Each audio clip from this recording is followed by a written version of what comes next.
Notícia urgentíssima, notícia de última hora. Grande autoridade de Brasília acaba de renunciar o cargo, gente, tá? Não só renunciou, como já está fora do cargo. Notícia oficial, grande autoridade desistiu, não aguentou a pressão e acaba de assinar a sua renúncia, gente. Ele acabou de assinar a sua renúncia e eu tô aqui simplesmente chocada, perplexa com o que acabou de ser confirmado direto de Brasília. Eu vou trazer todos os detalhes dessa notícia, simplesmente inacreditável que acabou de acontecer, gente, tá? Vou trazer tudo, vai estar muito bem explicadinho aqui. Lógico, além dessa informação, tem outras várias que eu separei para trazer. Vou trazer tudo de forma rápida, breve e bem objetiva. Já vou chegar aqui, ó, chegando o pé no acelerador para trazer o número maior de notícia no menor espaço de tempo, gente, tá? É muita coisa que aconteceu e essa agora, então, eu tô aqui até agora sem acreditar, gente. Vou trazer tudo a partir de agora nesse boletim. Se você estiver de pé, senta, pega a pipoca, fica bem confortável, porque é simplesmente inacreditável o que eu vou trazer a partir de agora aqui para todos vocês, gente, tá? Simplesmente assinou a renúncia, gente, tá? Tá fora do cargo. Ele renunciou o cargo, gente, tá? Meu Deus, eu não tô acreditando. Vou trazer, gente, tá? Rapidamente, só não esqueça de se inscrever aqui embaixo no canal, ativar o sininho das notificações e compartilhar o vídeo o máximo possível que vocês puderem. Aqui, ó, realmente é verdade, gente, tá? Alexandre de Moraes ligou o modo desespero com essa eleição de 2026. Agora, com o Flávio Bolsonaro subindo nas pesquisas, algumas decisões estão sendo tomadas e o povo está se perguntando, gente, o que é que está acontecendo com o ministro Moraes? Tudo isso é desespero com Flávio Bolsonaro subindo nas pesquisas. Moraes multa caminhoneiros que protestaram contra a eleição de Lula em 7 bilhões. Isso aqui, gente, é surreal. É surreal, 7 bilhões. E o desespero tá tão grande, a gente tem informação de bastidores que o Lula está muito preocupado com essa informação revelada pelo jornal O Globo. Está aqui na tela de vocês. Flávio Bolsonaro pede monitoramento internacional das eleições brasileiras em discurso nos Estados Unidos. Gente, recentemente o Flávio Bolsonaro participou do CIPAC, como vocês queiram dizer, ali nos Estados Unidos. E o Flávio Bolsonaro, atento a tudo que está acontecendo aqui no Brasil, principalmente agora, né, com essa notícia de Alexandre de Moraes multou em 7 bilhões aqueles, né, caminhoneiros que protestaram contra o Lula e tal. Então, o Flávio Bolsonaro já está entendendo com quem, o tipo de gente que ele vai ter que lidar aqui nesse pleito eleitoral de 26. Aí o Flávio Bolsonaro tomou uma decisão que deixou o Lula e o Moraes desesperados. Flávio Bolsonaro pede monitoramento internacional das eleições brasileiras em discurso nos Estados Unidos. Por quê, gente, tá? No último pleito eleitoral, quem que estava lá na presidência da República? Joe Biden. Joe Biden que era um em carne com Lula. Então, se o Bolsonaro chegasse, olha, Estados Unidos, governo americano, eu queria que vocês me ajudassem a monitorar as eleições aqui no Brasil. Claro que o Joe Biden não ia fazer nada. Tanto é que o Bolsonaro nem sequer tentou, porque sabia que ele era caso perdido, gente. Joe Biden e Lula, né? Vocês sabem como é que era. Só que agora a coisa mudou de configuração. Agora quem tá lá nos Estados Unidos, né, no governo dos Estados Unidos, não é o Joe Biden, é Donald Trump, que é extremamente alinhado com a direita. Agora sim, Flávio Bolsonaro pode ter êxito. E é muito importante os Estados Unidos monitorar o que está acontecendo aqui no Brasil, principalmente agora com relação a essa decisão recente do Alexandre de Moraes. Em ano eleitoral, né, o Moraes teve tanto tempo, mas não, eu vou mandar o recado. E agora, porque se os motoristas de caminhões estiverem com a intenção de protestar contra o Lula, para prejudicar o Lula, então é agora que eu tenho que mandar o recado. Gente, o Moraes nem sequer disfarçou. Ele teve 3 anos e meio, 3 anos para tomar essa decisão, mas tomou não. Agora, em pleno ano eleitoral, isso é subestimar a inteligência do povo brasileiro, gente, tá? Agora, em ano eleitoral, ele tá aqui mandando um duro recado para os caminhoneiros.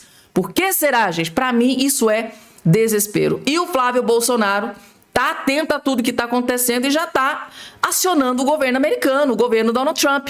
senador Flávio Bolsonaro, pré-candidato à presidência da República, pediu no último sábado que governos e instituições estrangeiras acompanhem o processo eleitoral brasileiro e façam pressão diplomática para garantir o que chamou de eleições livres e justas. E o Flávio Bolsonaro não está pedindo muita coisa, está pedindo eleições livres e justas.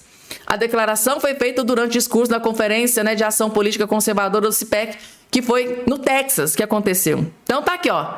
Pelo meu apelo aqui, não só aos Estados Unidos, mas a todo o mundo livre. E é este meu apelo. Observem as eleições do Brasil, tá? Com enorme atenção, tá?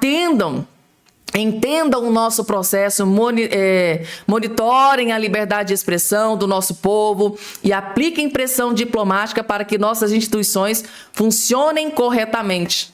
Claro que Flávio Bolsonaro está atento, gente, tá? Que agora, neste exato momento, hoje, o Alexandre de Moraes mandou um duro recado para os caminhoneiros. Se, né, algum caminhoneiro estava pensando em fazer alguma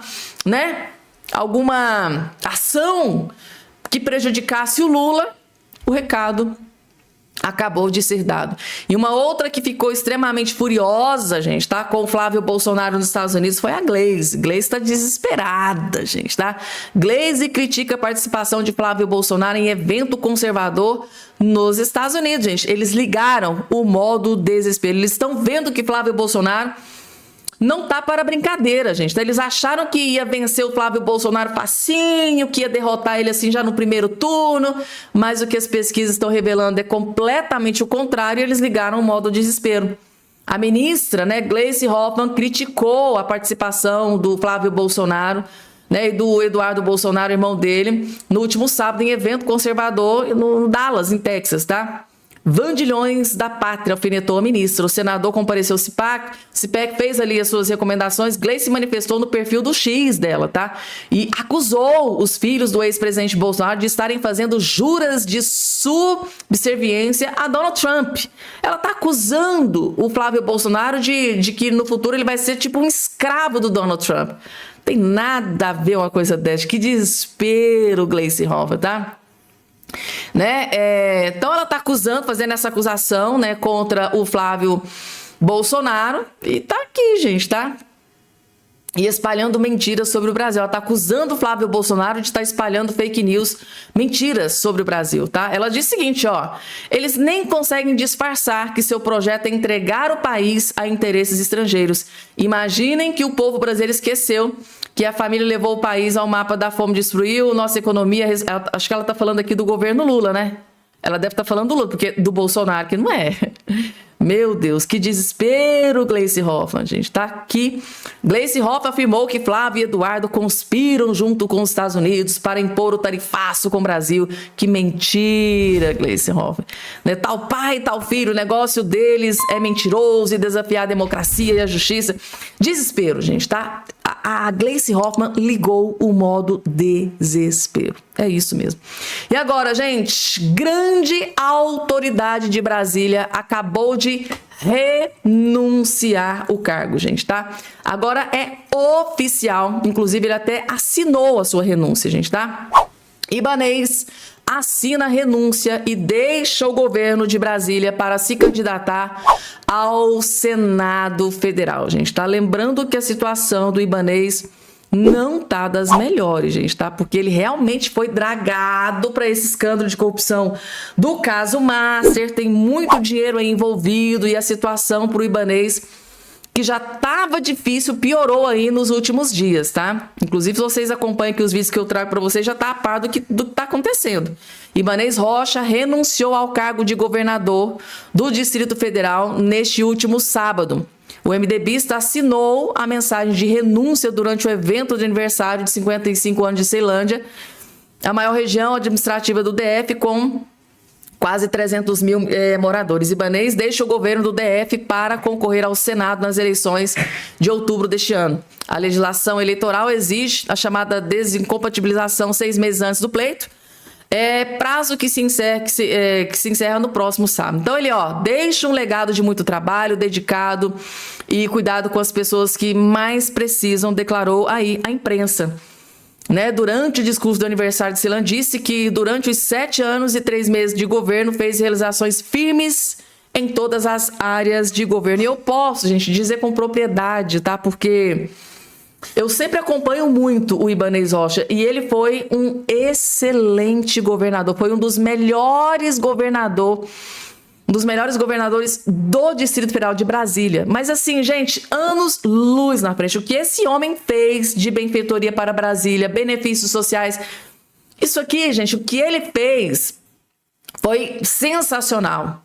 O grande erro do Ibanez foi se deixar ser dragado, né, por esse escândalo de corrupção do caso Márcia, que realmente as descobertas da Polícia Federal têm complicado muito a situação dele. E uma vez que o Bolsonaro está apoiando a Michele Bolsonaro e a Bia Kicis para esse cargo que ele está almejando. Então ele vai tentar um cargo muito difícil, gente. Vou ser muito sincera e honesta com vocês. Tá? Se ele candidatasse, sei lá, deputado federal, ele estaria lá, certeza absoluta. Mas para o Senado, concorrer com Bia Kicis e concorrer com a Michele Bolsonaro é extremamente difícil, gente. Inclusive tem também o desembargador Sebastião Coelho, que eu acho que talvez pudesse repensar, deputado federal. Sebastião Coelho, a gente precisa ele estar no Congresso Nacional. Não tem como, tá muito difícil aqui o Senado, vou tentar como deputado. Eu acho que ele poderia, não sei, gente, tá? Vai fazer muita falta no Congresso Nacional. Ibanez Rocha vai fazer muita falta, tá, gente? Então, assim, mesmo que, né, claro, vai ser investigado e se cometeu crime, se familiares cometeram crime, tem que ser punido, gente, tá? Não é porque é alinhado com o Bolsonaro, que é alinhado com a direita. Se cometeu crime, aqui vocês sabem que eu não passo pano. Cometeu crime, independente de quem quer que seja. É esquerdista, né? É de direita, é de centro, cometeu crime, tem que ser punido. A situação do Ibanez, vou ser sincera para vocês, não é das melhores. Lógico que tudo tem que ser investigado. São acusações gravíssimas, é muito dinheiro, reuniões, teve encontros com o Vorcaro, nesse rolo da venda do BRB. Ele vai ter que explicar algumas coisas aí para a justiça, gente, tá? E tá numa situação, nesse momento, não muito favorável. Porque ele não tem o apoio do Bolsonaro. E agora esses escândalos do Márcia no entorno dele dificultam ainda mais a situação. Mas não tira que ele realmente foi um excelente governador para Brasília. Eu não tenho a menor sombra de dúvidas. Olha que eu acompanho já há muito tempo. Benefícios sociais para famílias carentes que realmente precisavam, para pessoas que realmente tinham o direito de receber, tinha aquela lupa para fiscalizar quem realmente precisa dos benefícios. Foi assim um exemplo. Lula poderia seguir o exemplo na questão de benefícios, a distribuição e essa questão de filtrar quem realmente precisa. O governo do Ibanez foi simplesmente impecável nessa questão. Foi um belíssimo governador. Só derrapou nessa questão do BRB e do Daniel Vorcari e do Márcia, que ele vai ter que prestar contas à justiça, gente. Se realmente cometeu algum crime, tem que ser punido. Se não, tem que ser absolvido e a vida segue. Gente, o melhor vídeo que você vai assistir nesse dia de hoje. Agora, recentemente, né? Após o Nicolas Ferreira fazer aquele vídeo, derrubando aquela narrativa, né, explicando para a população o perigo daquele projeto de lei da misoginia, né, que eles iam utilizar aquilo para fazer censura, para censurar, e utilizar aquilo ali para fazer um estrago, gente, tá? Na vida dos parlamentares e de, claro, aliados do Bolsonaro. E, claro, vocês sabem que, gente, se eles estão comemorando é porque é ruim para o Brasil, é ruim para a oposição. O Nicolas Ferreira esfregou a verdade na cara desses esquerdistas que, né, endossaram, que queria a votação desse projeto da misoginia. Inclusive, era até uma armadilha contra o Flávio Bolsonaro, que eu trouxe aqui informação para vocês. A Janja não gostou do vídeo do Nicolas Ferreira, foi lá e, sim, gente, fez o vídeo criticando o Nicolas Ferreira. Agora o Nicolas Ferreira veio aqui e deu a sua resposta à altura. Gente, o Nicolas Ferreira destruiu a Janja como nunca antes na história desse país. Mas o Nicolas pegou pesado, gente, tá? Mas ele estava inspirado para fazer aqui esse vídeo, meu Deus. E para desespero da Janja, os vídeos do Nicolas, vocês sabem que tem milhões e milhões de visualizações. A Janja deve estar chorando neste exato momento, assistindo esse vídeo que você vai assistir aqui agora. Vejam só. Obrigado, Janja, por mostrar que agora eu tenho mais do que certeza de que eu tô no caminho certo. Eu quero dizer que enquanto você, deputado, se preocupava em produzir um vídeo cheio de mentiras e protegendo aqueles homens que vão pra internet disseminar discurso de ódio, uma mulher era assassinada. Não adianta com essa cara de sonsa sua querer enganar alguém. Até mesmo porque as pessoas compreenderam que esse projeto não tem nada a ver com violência doméstica, agressão contra a mulher ou até mesmo morte contra as mulheres. Que esse projeto é literalmente uma forma de controlar o que pode ou não pode ser dito. Não adianta vir com essa fala mansa, com discurso, porque as pessoas sabem exatamente quem você é. E se elas não sabem, eu vou apresentar para elas. De 2003 a 2013, o governo do PT e o seu marido governou o Brasil. Não fui eu que fui presidente da República, foi o seu. E aumentou a morte de mulheres em quase 10%. O que você tentou emplacar de narrativa, colocando como se eu fosse responsável pela morte de mulheres, na verdade, foi no primeiro ano de governo do teu marido, do Lula, e as mortes de mulheres aumentaram mais de 1,6%. Uma mulher era morta a cada 6 horas no governo do... Isso mesmo, não do Nicolas, do Lula. Enquanto você se preocupava em atacar outras mulheres, mulheres eram mortas. Ou atacar outras mulheres? Peraí, você deve estar me confundindo com o filho do teu marido, que te chamou de puta. Nunca vi uma nota sua, uma indignação falando, olha, eu discordo disso, ele precisa ir pra cadeia, ele foi misógino. Não, ó, silêncio, porque é o filho, né, do meu marido, é o Lulinha, o que eu vou fazer? Aí não tem problema. Enquanto você se preocupava em editar seu vídeo bonitinho... Com inveja dos meus vídeos, né? Vídeo bonitinho, editado. A diferença de mim pra vocês é que não somente, né, eu falo a verdade e vocês a mentira, mas que eu não gasto 130 milhões de reais pra poder ficar engajando na internet os conteúdos ridículos que o PT faz. Enquanto você se preocupava em atacar outras mulheres, mulheres eram mortas. Você me confundiu com o Nicolás Maduro. Sou o Nicolas Ferreira. Não sou eu, mas o seu marido, que é amigo do Nicolás Maduro, e você recebeu ele todo feliz aqui no Brasil. Enquanto isso, esse mesmo governo estava lá espancando, torturando mulheres no governo dele. Inclusive, quando a jornalista Délis Ortiz foi atacada pelo segurança ali do Maduro, quando ele veio no Brasil...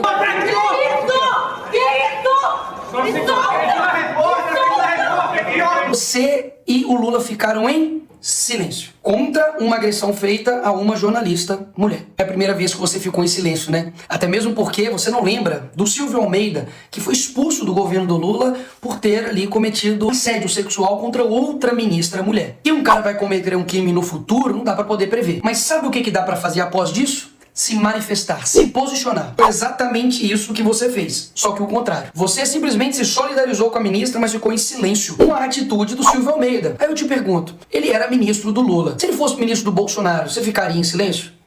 Pois é, isso não é defender as mulheres. Isso é defender as mulheres que te convém. E se silenciar quando não te convém. Pôs o silêncio seletivo. Ou você não lembra das 3 mulheres que o Lula demitiu para poder abarcar homens do Centrão. Depois demitiu outras 2. Uma, inclusive, acusou de ataques de misoginia. Foi mais uma que deu espaço para um homem do Centrão. E a outra foi demitida e depois chegou e falou que não foi por incompetência que ela foi demitida. Não, foi demitida porque ele estava gostando do seu trabalho. Essa daí foi a ministra da Mulher que ele demitiu, tá? Bota a Erika Hilton, pô, pra assumir o Ministério das Mulheres. Vai lá, vai dar certo. E a outra falou que eu tô triste e consternada por ter sido demitida para poder abrigar um homem do Centrão. Fui eu que fiz isso? Foi teu marido. Vai falar que ele é misógino não? Que ele tá silenciando as vozes? Que ele tá perseguindo as mulheres? Não, né? É melhor atacar eu, fazer uma cortina de fumaça pra poder mudar o foco daquilo que vocês querem fazer. E não é proteger mulher alguma, pelo contrário. É fazer um monte de discurso pra poder ganhar a eleição novamente, enganar as pessoas, mas que na prática não tem ação concreta alguma. Vocês, homens, disseminam esse discurso de ódio na internet. Vocês têm ideia que esse discurso de ódio também pode atingir suas filhas, sua mãe, suas irmãs, que elas podem ser violentadas e mortas por conta desse discurso de ódio, que alguém da sua família próxima, uma mulher da sua família próxima também pode sofrer com isso? As filhas, irmãs, mães que estão sendo violentadas e mortas, Janja. As jovens que estão sendo mortas nas manifestações no Irã. As vítimas do Hezbollah.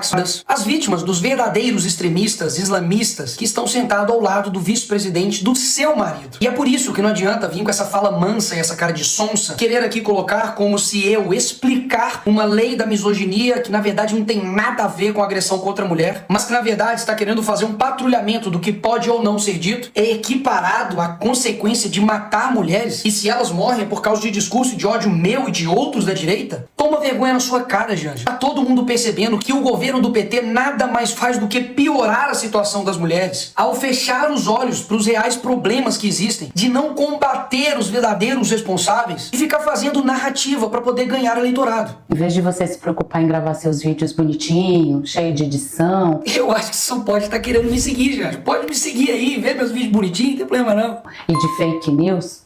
Defenda as mulheres, é disso que a gente precisa. Exatamente isso que eu estou fazendo, defendendo as mulheres. E quando eu voto para poder aumentar a pena para crimes hediondos, que é roubo seguido de morte, todos esses crimes envolvem muitas vítimas que são mulheres. Aí quando eu voto sim para poder aumentar a pena para esses vagabundos, eu estou protegendo as mulheres. Enquanto isso, o teu partido, o partido do teu marido, do PT, e também do PSOL, votaram contra essa proposta. Que o teu marido, não eu, até hoje não colocou isso em prática, mesmo o Congresso tendo aprovado. Sabe quais mulheres que são sendo agredidas, violentadas, desrespeitadas, são aquelas que foram roubadas ali no roubo do INSS, onde essa semana agora o teu partido estava fazendo L comemorando o fim da investigação para poder colocar os criminosos na cadeia. Eu estou defendendo a Maria Lúcia e essa outra idosa aqui que teve descontos indevidos, traduza-se para roubo, durante 30 anos da sua aposentadoria. Trabalho que ela fez a vida inteira, ralou, se sacrificou, para depois vir um partido de vagabundos como o do teu marido, e roubar e ainda comemorar, dizendo que acabou a investigação, faz o L. O que no fim das contas é mais prejudicial para as mulheres? Eu chegar e explicar um vídeo, dizer que não é sobre isso, que eles estão tratando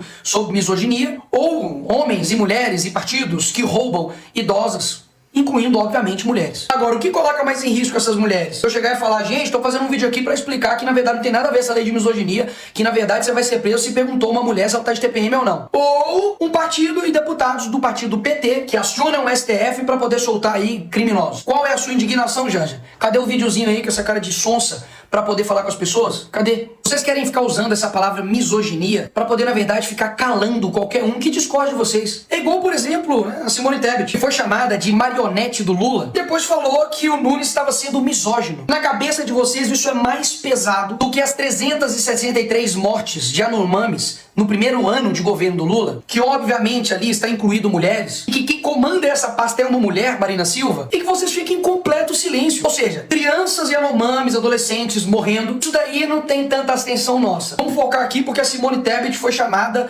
de marionete do Lula e aí o Nunes é misógino. Pra piorar, depois que foi exposto esse número aí altíssimo de mortes de Yanomamis, o governo simplesmente cancelou a divulgação desses dados. Quando vocês entregam um país de merda pras mulheres, também pros homens, né? Sem segurança, sem saneamento básico, sem educação, aumentando impostos, fazendo com que as pessoas briguem, pregando paz e amor, mas simplesmente fazendo o contrário. Então aí, gastando o dinheiro dos homens e também das mulheres, pagadoras de impostos. E aí eu te pergunto, de que forma você está ajudando as mulheres aumentando os impostos? Enquanto você não. Você usa o dinheiro das pessoas, das mulheres, para poder ficar viajando em hotéis de luxo, em viagens internacionais. Tá defendendo mulher assim? Que mulher que você tá defendendo assim? É disso que o seu estado precisa. O segundo estado que mais mata mulheres, Minas Gerais. Eu nunca fui governador de estado e muito menos presidente da república. Essa responsabilidade nas minhas costas, realmente, você tá aprendendo muito bem com teu marido a mentir. Resultado do governo do Lula e do PT durante esses anos. O Brasil tem maior número de estupros nos últimos 5 anos. Dos últimos 10 anos, o Brasil, esse ano, 2026, bateu o maior número de mortes contra mulheres. O Nordeste, que vocês governam há 20 anos, teve o maior número de homicídio de mulheres em 2024. Eu vou seguir aqui trabalhando. Isso, por favor, não pare de trabalhar. Inclusive, eu acho que você tinha que falar mais, Janja. Fala todo dia, vai em podcast, tem mais entrevistas. Porque o resultado é esse. 61% de reprovação entre os brasileiros. Não para, não. Você consegue. Janja trabalhando, gente. Desde quando essa mulher trabalha? Triste, gente. Então, essa Janjinha Paz de Amor, né? Paz e Amor que vocês estão vendo aqui, gente, tá contra, ela é veemente contra discurso de ódio. Janja Paz e Amor é veemente contra discurso de ódio. Tá atacando o Nicolas Ferreira porque o Nicolas está com um discurso de ódio. Janjinha é paz e amor. Gente, cadê aquela Janja que tava mandando o Elon Musk tomar naquele... É a Janjinha Paz e Amor, gente, tá? É a Janjinha Paz e Amor. É a mesma Janja que ficou sabendo cerca de 30 dias antes, segundo a imprensa, tá? Ficou sabendo cerca de 30 dias antes que tinha uma ministra lá do governo Lula que estava sendo abusada pelo ministro dos Direitos Humanos, né? Quem não se lembra daquele escândalo, Daniele Franco estava sendo abusada lá pelo Silvio Almeida, segundo na imprensa, a Janja e o Lula ficaram sabendo cerca de semanas antes, mas ficaram caladinhos. Não pode falar, vai prejudicar o Lula. O Lula quer se candidatar novamente, vamos ficar caladinho. Eles só tomaram a atitude de expulsar o Silvio Almeida depois que a bomba explodiu na imprensa. Mais precisamente pelo portal de notícias Metrópolis, que jogou a lama no ventilador, mostrou para o Brasil inteiro que tinha ministra, mulher do Lula, sendo abusada por um ministro. Olha só, pelo ministro dos Direitos Humanos. E a Janja ficou sabendo e caladinha, todo mundo caladinho, gente, caladinho. Aí, quando a imprensa revelou, não teve outro jeito, né, Janja? Aí, o maridão teve que ir lá expulsar o homem do Ministério dos Direitos Humanos. Então, essa é a Janja, gente. A Janjinha, paz e amor, sendo desmascarada, gente. Esta aqui é a Janjinha, paz e amor, que está sendo desmascarada pelo deputado mais votado do Brasil, Nicolas Ferreira. Gente, eu tenho certeza absoluta que a Janja, se não assistiu, vai assistir esse vídeo. E vai ser um chororô danado. Possivelmente amanhã ela deve vir chorando. Ai, o Nicolas foi misógino. O Nicolas... Vocês estão entendendo por que esse projeto de lei não pode passar, gente, tá? Porque se ela pegar alguma fala, né? Vamos supor que o Nicolas fizesse esse vídeo depois do projeto de lei ser sancionado. Se ela pega alguma fala do Nicolas que ela não gostou, ela vai lá, entra com a ação, o Nicolas foi misógino, eu quero 5 anos de cadeia para o Nicolas. Vocês acham que ela vai fazer isso ou não vai? Vocês acham que ela vai pensar 2 vezes? Claro que não. Na primeira oportunidade, ela vai colocar um monte de gente na cadeia. Amei o vídeo do Nicolas, gente. Amei o vídeo do Nicolas. E agora, hein, gente? Vamos lá, porque tem mais informação para trazer aqui para vocês. Olhem só. Ato de desespero do ministro Alexandre de Moraes. Gente, o Alexandre de Moraes, ministro do STF, está completamente desesperado, gente. Tá? Isso aqui, para mim, é ato de desespero. Aí vocês vão se perguntar, gente, Moraes multou caminhoneiros patriotas em 7 bilhões... Gente, 7 bilhões de reais. Por que, gente, que o ministro Alexandre de Moraes tomou essa decisão tão desproporcional, sem o menor cabimento? Vocês vão ficar de queixo caído. Assistam. Isso aqui só pode ser desespero, não tem outra explicação. Olha a notícia que acabou de sair agora na Revista Oeste. O ministro Moraes mandou executar uma multa de 7 bilhões de reais contra caminhoneiros patriotas que haviam protestado contra o Lula nas eleições de 2022. Olha, é impressionante a crueldade do Moraes e como ele é descolado da realidade e como ele quer sempre criar um embaraço a todo mundo que é de direita, todo mundo que é contra a esquerda ou crítico do STF. Agora, qual é a autoridade legal do Moraes para dar essa multa? Qual foi o processo legal em que isso ocorreu? Gente, como é que vai privar essa gente toda de um patrimônio desse tamanho? É um absurdo completo. As multas individuais, para vocês terem uma ideia, elas chegam a somar, segundo diz a revista, 147 milhões. Ou seja, tem punição individual para você, caminhoneiro fulano, de 147 milhões de reais. Eu vou te dar os detalhes todos dessa história agora. Eu sou André Marcília, advogado, comentarista jurídico, e peço a vocês que antes de qualquer coisa se inscrevam aqui no canal e deixem o like, deixem o joinha, assim você ajuda o nosso conteúdo a ser distribuído para mais pessoas. Bom, diz a Revista Oeste o seguinte sobre esse caso. O ministro Moraes, ele liberou essas execuções bilionárias contra os envolvidos em protestos e bloqueios de rodovias nas eleições de 2022. E o procedimento foi formalizado e entregue para a Justiça Federal de primeira instância, que agora está executando essas multas. Os valores somam 7 bilhões de reais com base em penalidade de 100 mil reais por hora de bloqueio por veículo vinculado a um CNPJ ou a um CPF. Como eu já mencionei, há casos individuais de 147 milhões de multa para uma pessoa só, enquanto outras empresas ou pequenas empresas receberam de 5 milhões a 15 milhões de multa. Isso é um completo absurdo, meus amigos, um completo e total absurdo.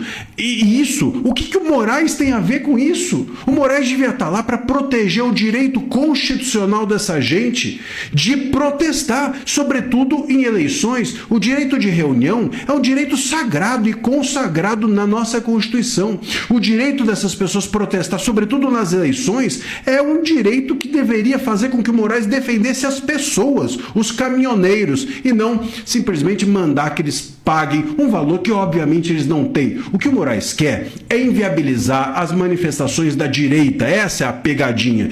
O que o Moraes quer é dar um recado a quem for protestar novamente agora nessas eleições contra o Lula. O que o Moraes quer é avisar os caminhoneiros que já ameaçaram de greve agora no mês passado, que se eles pensarem, se eles cogitarem, se eles imaginarem fazer alguma greve, alguma paralisação ou algum bloqueio de rodovia, sobretudo político, sobretudo contra o Lula, sobretudo contra esse governo que é aliado do Moraes, e nessas eleições e em favor da direita, Moraes vai fazer algo do gênero de novo. Ou seja, multar os caminhoneiros agora por 22 é colocar uma espada nos caminhoneiros e em qualquer outra pessoa que pense em protestar contra o governo Lula de novo nessas eleições. O que o Moraes está fazendo não é apenas cruel em relação ao passado desses caminhoneiros, ao que fizeram esses caminhoneiros. É também um recado para novos protestantes, para pessoas que pensem em fazer novos protestos. O Moraes quer inviabilizar as eleições, quer inviabilizar a manifestação legal, legítima e constitucional das pessoas contra o governo Lula. Se isso não é um consórcio, se isso não é interferir nas eleições, eu não sei o que seria. Se você gosta dos meus vídeos... Gente...